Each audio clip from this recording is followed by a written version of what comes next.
In the interpretation of dreams, Freud laid out a formula which could make sense of even the most confusing dream. His theory relies on a part of the mind he called the censor, which edits our dreams. If we dreamed about the literal fulfillment of desire, he said, the powerful emotions this would create would wake us. The censor transforms the dream content to disguise its true meaning.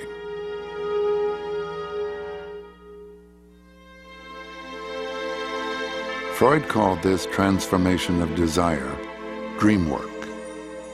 It is composed of a number of processes. Displacement shifts emotion from one idea to another. Condensation fuses together multiple thoughts into a single symbol. Along with symbolization and projection, dreamwork components join together to change and redirect dream thoughts and images into acceptable forms.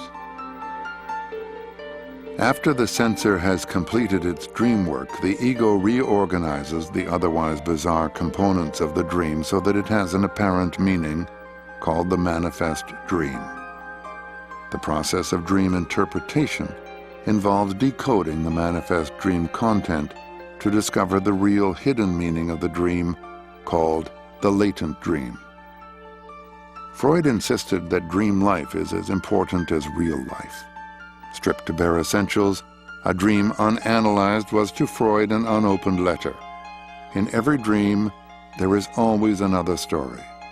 There is more than meets the eye.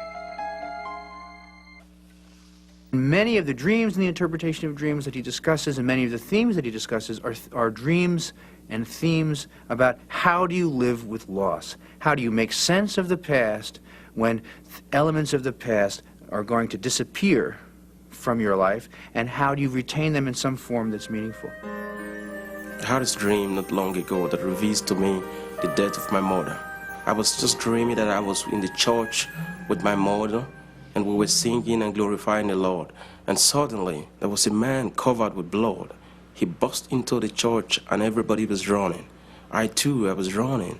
To my greatest surprise, my mother was standing, waiting to know what was going on with this man. And I was so frightened, so scared from the dream, that I opened my eyes and I woke up. And 5 days later, I received a phone call that my mother had an accident and she died.